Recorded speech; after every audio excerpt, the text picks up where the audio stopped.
Snow whispered like a secret across the prairie, soft as breath and just as fleeting. Bessie Dalton stood at the edge of her porch, hand shielding her eyes against the pale morning light that filtered through the veil of white. The world had turned to hush. Nothing stirred except the horse. It limped through the open field, one flank streaked red, steam rising from its back in ghostly curls. Not a saddle horse, not even a town stray. Just a half-wild thing, wounded and walking straight for her as if it remembered something she'd forgotten. Bessie didn't speak. Didn't call out. She simply stepped off the porch and followed. The hem of her wool skirt dragged through the snow. She pulled her shawl tighter, breath clouding in front of her face. The townsfolk would whisper again, no doubt. There goes the Dalton girl. Still strange. Still alone. But gossip had grown quieter these past years. A woman left by a fiancé, rejected by her own blood, eventually becomes less scandal and more shadow. The horse bled slow and steady, leaving a red thread in the snow. It led her past the old fence posts, crooked and half swallowed by drifts, past the line of elms that framed the forgotten road to the Dalton family barn. Her breath caught. That place had burned when she was a girl after Ephraim had run off. After Pa struck him and Ma screamed until her throat cracked. No one had touched the ruins since. It was a place where ghosts might huddle for warmth. And yet, smoke curled from the chimney. The horse nosed the barn door and staggered inside. Bessie hesitated at the threshold. Snow clung to her braid and lashes, and the wind tugged like a child on her skirt. She pushed the door open. Warmth hit her first. The sharp scent of blood second. He lay near the hearth, half covered by an old horse blanket, long limbs slack with exhaustion. A giant of a man, bare to the waist, chest and arms streaked with drying blood and mud. His face was turned away, hair the color of prairie wheat tangled around one shoulder. Her voice came out soft. "You'll freeze to death like that." The man stirred, groaned, then turned toward her. He was younger than she expected, maybe 30, and brutal in the way soldiers sometimes were. His left shoulder was torn, a crude bandage slipping loose. His ribs rose and fell like bellows. But his eyes, once they found hers, were shockingly clear. And they didn't flinch. "Ephraim," he rasped, the name nearly lost in breath. "Said you'd help me." She knelt beside him. Her fingers found the edge of the bloody rag and peeled it back, careful as prayer. "Ephraim's dead," she said, not unkindly. 5 years come spring." "What did you mean? He sent you." The man closed his eyes. "Said, if I ever needed a place. If things went bad. I'd find you here." "You have a name?" she asked, dampening the corner of her shawl and brushing the dried blood from his collarbone. "Wyatt," he said. Then nothing more. He passed out. She worked in silence. Pulled her cloak from her shoulders and tucked it around him. Stirred the fire to life with trembling hands and found a half bottle of corn liquor in the back of the barn. The stitches came next, crooked but firm. Ma had taught her the old ways: sew, clean, bind tight, and let the body decide. It wasn't beauty that saved a life. It was steadiness. Outside, the storm thickened. She was trapped now, same as him. Bessie made a bed of straw and hung a canvas between the stall and hearth for modesty. She ladled water from the melted snowpot over his lips. And when the winds howled louder than they ought to, she sang soft half-hymns, half-childhood lullabies she barely remembered. That night, sleep did not come easy. She sat by the fire, arms around her knees, staring at the shape behind the canvas. A man her brother had trusted. A man who had bled his way to her door, dragging Ephraim's name behind him like a broken wing. At dawn, she woke to the sound of boots shifting. He was standing, barely one hand braced on the wall, her cloak still over his shoulders. "You should have let me die," he murmured. "Would have saved you trouble." She rose slow, smooth. "I don't make it a habit of letting folks bleed out on my family floor." He looked at her then. Not like a man measuring a threat. More like someone realizing the storm outside wasn't the one to fear. "Folks in town'll talk," he said. "They already do. You'll get shunned, keepin' me here?" Bessie tilted her head.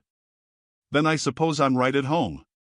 He stared at her a moment longer, as if trying to understand what kind of woman meets a stranger in her old barn, sews his skin back together, and doesn't ask what sins he's hiding.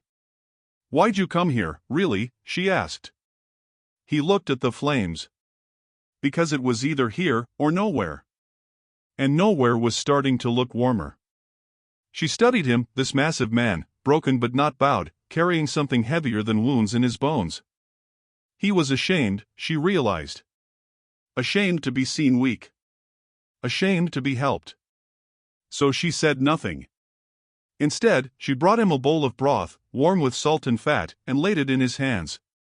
Then she sat across from him, back straight, eyes calm. They ate in silence. Outside, snow blanketed the world clean.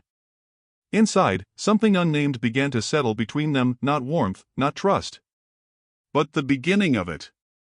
And for the first time in years, the Dalton barn felt like home again. The fire hissed as wet wood caught flame, casting flickers of gold across the battered barn walls. Dawn filtered through the high slats and long ribbons, softening the cold but not quite warming it. Bessie rose from her corner by the stove, fingers stiff and red, apron dusted with ash. She moved quietly, mindful of her guest. Wyatt Kane hadn't stirred much through the night, though once, he'd murmured something about wolves and a man named Wren. The name meant nothing to her. But her brother's name Ephraim had settled like a stone in her gut. It hadn't been spoken aloud in 5 winters. Not by anyone but her. She turned toward him now. He was awake. Not all at once, he blinked hard, then slower, adjusting to the dim light and weight of stitched pain in his shoulder. Her cloak was still around him, though he'd pulled it down past his ribs in the night. Underneath, old scars lined his chest like white rivers over muscle. A man who had healed before, and not gently. "You kept me alive," he said without ceremony. She ladled warm water into a tin cup and brought it to him. "I couldn't rightly bury you in this weather," she said. A smile tugged one corner of his mouth, but he didn't use it. Instead, he sipped and watched her.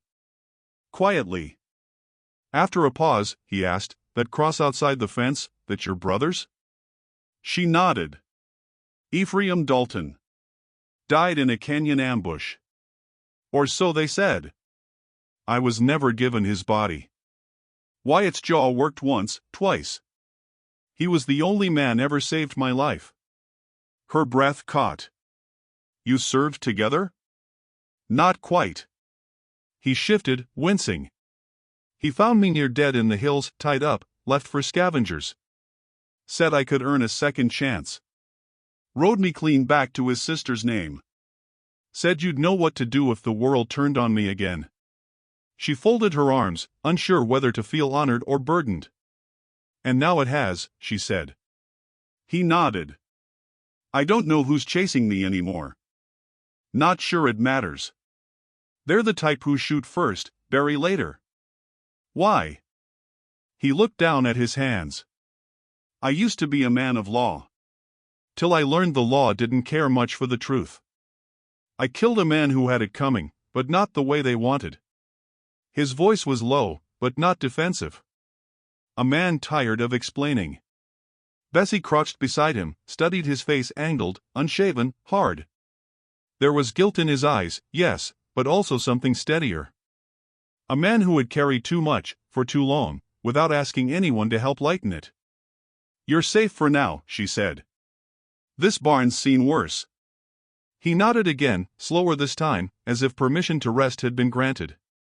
She stood to check the pot she'd hung over the coals, rabbit stew, thin but hot. When she turned back, his gaze was still on her. "You from town?" he asked. "I was. And now? I'm between places." He seemed to understand that in a way most wouldn't. No judgment. No pity. Just a quiet knowing. They shared stew from chipped tin bowls. The barn creaked around them, wood shifting beneath the weight of years and weather. Outside, wind stirred snow from the roof in soft bursts, like feathers shaken loose from heaven. Around midday, Boots approached. Bessie stiffened, reached for her shotgun just inside the stall wall. Wyatt, though wounded, gripped a broken axe handle and pushed himself upright. It was only Mrs. Tilly Grange. She stood framed in the barn's open door, a thick shawl wrapped around her and her silver hair pinned with bone combs. Her eyes, sharp as flint, moved between them without surprise. "Well," she said. "Wasn't expecting company out this far." Bessie wiped her hands on her apron. "He's sick." "That so?" Tilly stepped forward. "Looks more like trouble."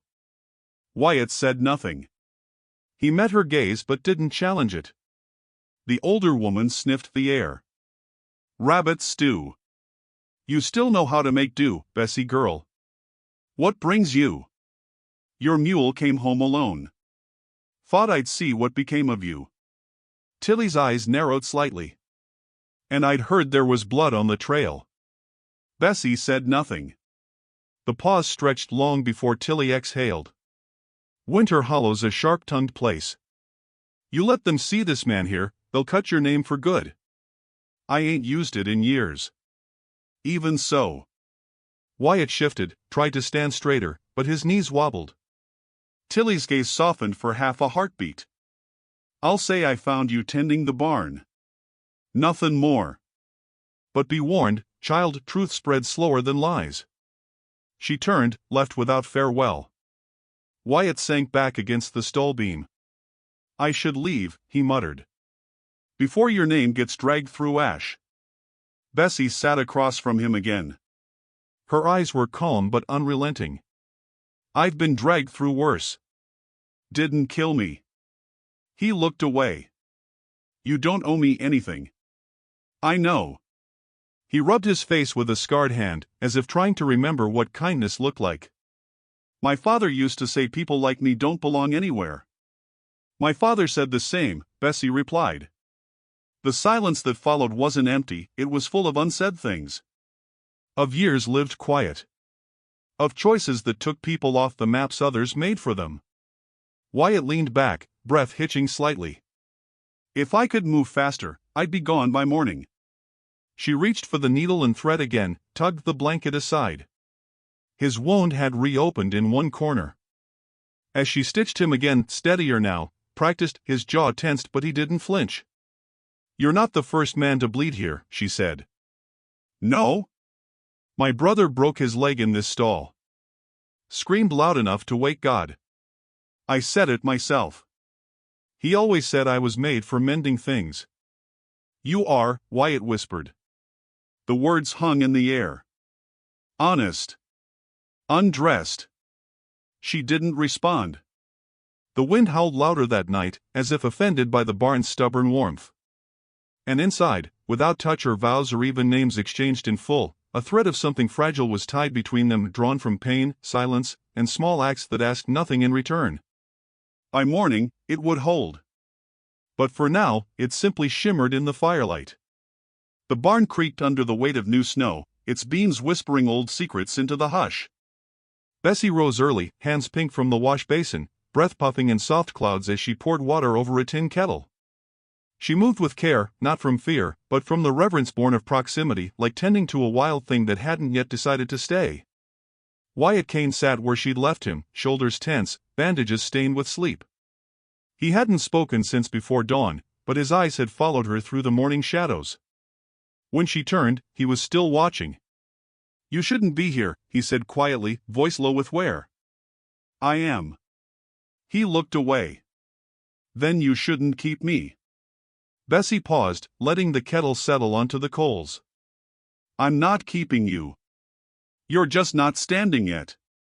He rubbed a hand over his face, sighing through his fingers. "I've done things, Bessie. Not all noble. Not all just. I tried to walk right, and still, the dirt clings." She didn't flinch. She'd lived in a house with shame before, it wore many faces. A drunk father. A runaway brother. A vanished fiancé. A life judged behind windows and curtains. "Then wash," she said plainly. "You're not the only soul carrying stains." He let out a quiet huff, laughter, maybe. It warmed the barn more than the fire. Later, as the snow softened into a steady hush outside, he limped to the stall wall, bracing himself. She watched, not offering help but never turning away. There was dignity in the trying. His jaw clenched against the egg, but he didn't stop until he stood tall again, shirtless still, broad back taut, scarred shoulder red beneath her stitching. "You don't ask why I was hunted. I figure when a man's ready, he'll speak." He nodded once. "You remind me of someone." "Your mother?" "My guilt." She stilled. He met her gaze. "There was a girl, once. Younger than you. I let her down. Thought I was saving her by walking away. Thought distance could fix a thing better than closeness ever could." Bessie stirred the pot again. "You reckon that now?" He didn't answer. At midday, the storm broke long enough to reveal a visitor, Sheriff Holt Boone. He rode in slow, reins slack, the old mare snorting as they approached the barn. Bessie stepped out first, cloak wrapped tight, chin high. Boone tipped his hat, eyes sharp beneath his silvered brow. "Heard rumors," he said. "Figured I'd see for myself." "You see him?" she asked. The sheriff looked past her into the barn. Wyatt stood behind her now, arms crossed, chin lifted. Boone's eyes narrowed.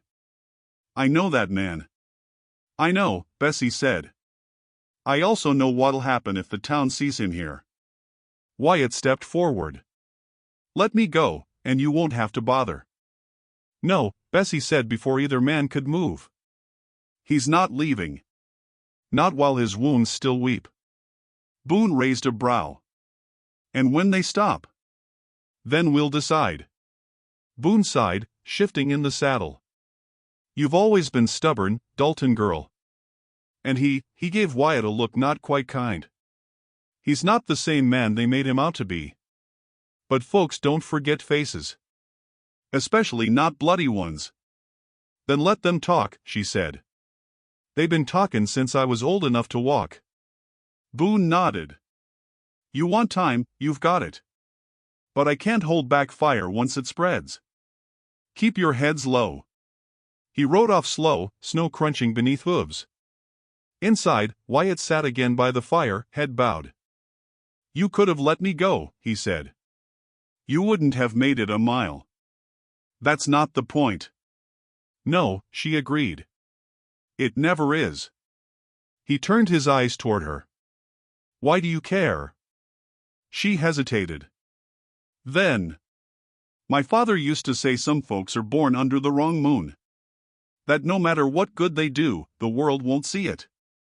I think he was talking about me. But I see it now in you." He stared, breath caught somewhere between ache and awe. She added, "People like us, we weren't meant to belong." His voice dropped to a hush. "But we keep trying." They didn't speak again for a while. The stew boiled over, and she cleaned the edges of the pot. He offered to help, but she shook her head. "You standing was help enough." She passed him a clean shirt, one of Ephraim's old ones, and turned while he pulled it over his battered frame. When she glanced back, the sleeves strained across his arms, the buttons barely closed, but something softened in his stance. "You miss him?" he asked. "Every day," she whispered. "But not just him. I miss the sound of someone hammering fence posts. I miss another pair of boots on the porch. I miss the way quiet felt like comfort, not punishment." He looked at her then, long and true. "I don't know if I can give you those things." "I didn't ask for them," she said. "I only ask you stay till the storm clears." Outside, the wind picked up again, dragging smoke from the chimney and tossing snow in low, white waves across the prairie. Inside, the fire danced higher. The barn, once a ruin of old Dalton memories, felt stitched back together beam by beam, silence by silence. And something in both of them, something lonely, something half-forgotten, began to mend. The storm thickened again by nightfall, pressing against the barn walls like a great white silence made flesh.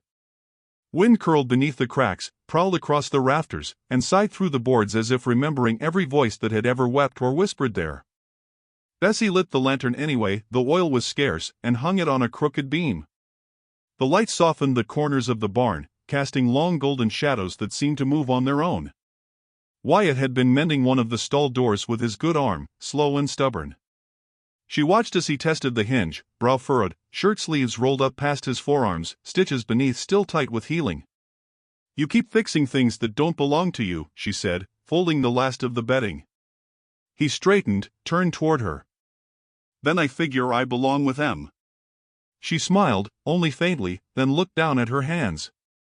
They were cracked and red, cut from cold wood and rope. Not the hands of a bride, or a girl, or anyone a man might carry in his thoughts past the barn door. And yet he kept looking at her like she was something worth standing still for.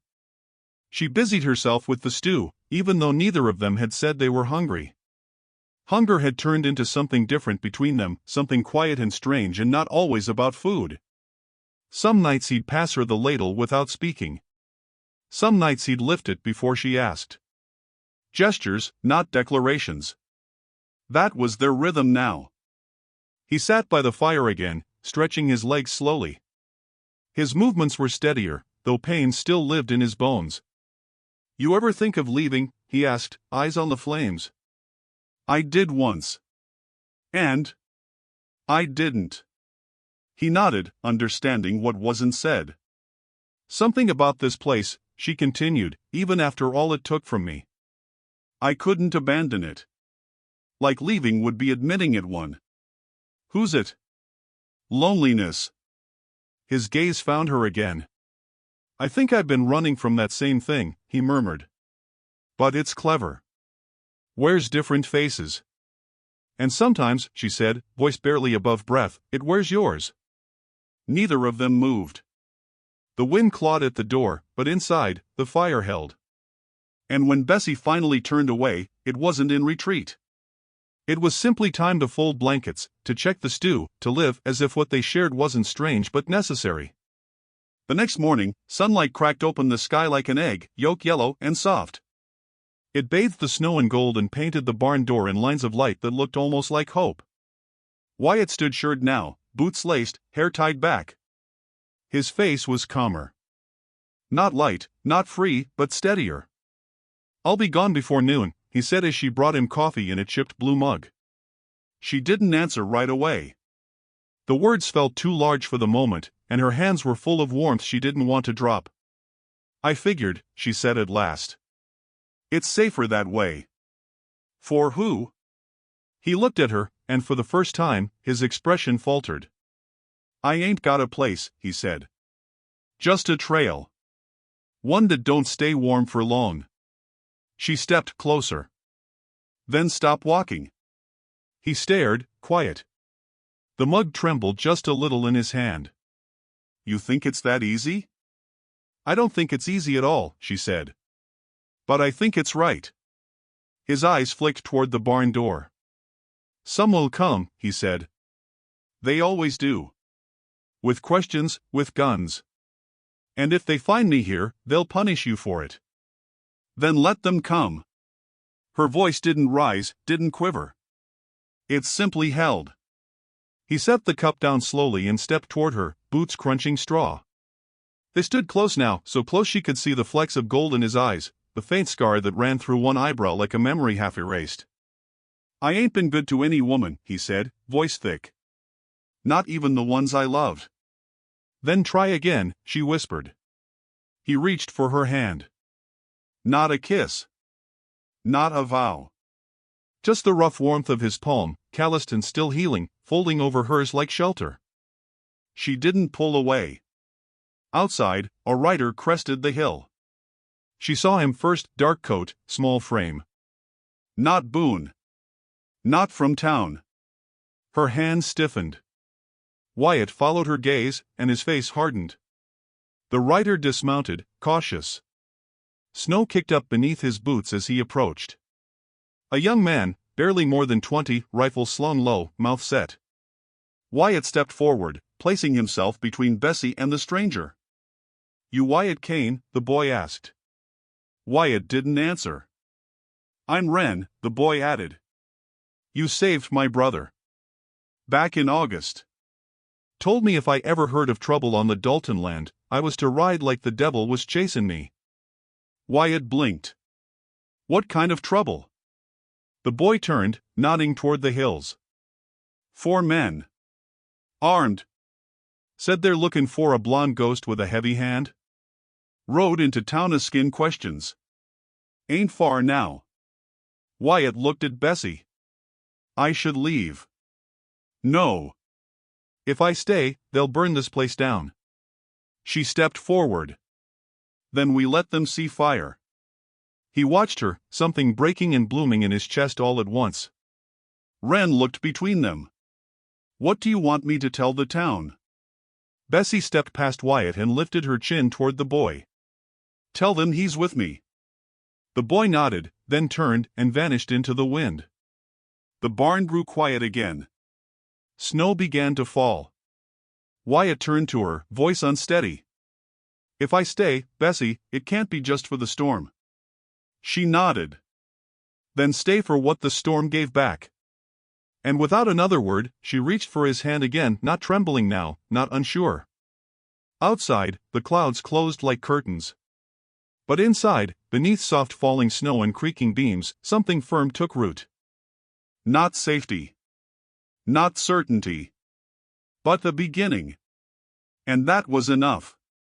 Snow fell in soft waves that morning, not in violence but with the hush of something sacred. It drifted over rooftops, curled along fences, coated the trees like lace. The whole prairie had gone quiet, as if holding its breath. Inside the barn, Bessie stood at the mirror nailed to a post, threading her braid with fingers that didn't shake, though the rest of her world felt like it might. Her dress was simple undyed wool with a faint green sash she hadn't worn since her mother's funeral. She'd washed it by hand the night before, kneeling beside the creek, scrubbing out old dust with new purpose. Behind her, Wyatt watched. He didn't speak, just leaned against the stall, arms folded, freshly shaven. His shirt was the same one she'd mended for Ephraim long ago, sleeves rolled to his elbows. His hair, usually tangled, had been tied back with a leather strap. There was something in his expression she hadn't seen before, not shame, not ache. Something like reverence. You sure about this? He asked at last, voice quiet as the snow outside. She met his eyes in the mirror. I've never been more sure of anything that made no sense to anyone else. He exhaled, slow. It won't be easy. It never was, she said. But for once, it might be good. The barn door opened, and Mrs. Tilly Grange stepped in, brushing snow from her shoulders, cheeks ruddy from wind. Her shawl was thick and black, and her boots left wet prints on the straw. You'll freeze doing it out here, she grumbled. Bessie smiled. I was born in snow. Tilly raised a brow, but didn't argue. She pulled a small silver ring from her apron pocket, rubbed it clean with the edge of her sleeve, and held it out. It was mine. Ain't worth much. But it held through 40 years and 3 children. Might hold through whatever you two are headed into. Bessie took it gently, her voice catching. Thank you. The wind shifted outside, and distant hooves whispered on packed snow. Sheriff Boone emerged through the white, coat flapping, rifle slung low. He didn't come with ceremony, just nodded once at Wyatt, once at Bessie. You still mean to do this? He asked. Yes, sir, she said. Then say it loud enough the wind don't carry it away. They stood before the barn, just at the threshold, snow circling their boots. No altar. No preacher. Just 2 souls, bound by storm and silence and the grace of what hadn't been spoken. Tilly stood between them, holding the ring, her fingers stiff from age and cold. Bessie Dalton, she said, do you take this man, bleeding, hunted, scarred and strange, to be yours, not in some fine town church but here, in the snow, with all eyes against you? I do. Her voice didn't tremble. Wyatt Kane, do you take this woman, plain and proud, stubborn and steady, to be yours, not as refuge, but as home? I do, he said, gaze locked on Bessie's. Tilly slid the ring onto Bessie's finger. Wyatt reached for her hands. Then by the wind and fire, Tilly murmured, and all the names whispered between, you're married now. There was no kiss. Only a silence so thick it seemed to bless them. Snow clung to Wyatt's lashes, melted on her cheeks like tears. Then a shout rose in the distance. They turned. 5 men crested the far hill, dark shapes against white, guns low, coats flapping. One of them carried a rifle slung across his chest. Another wore a red scarf, long and coiled. Wyatt stepped forward. Boone raised his rifle, steady. "You ride against him now," he called out, "you ride against this badge." The men slowed. Boone didn't blink. "You'll find no quarry here. Only a married man and his wife." "You harboring a killer," the man in the red scarf yelled back. "I'm protecting a citizen," Boone replied, voice like frost.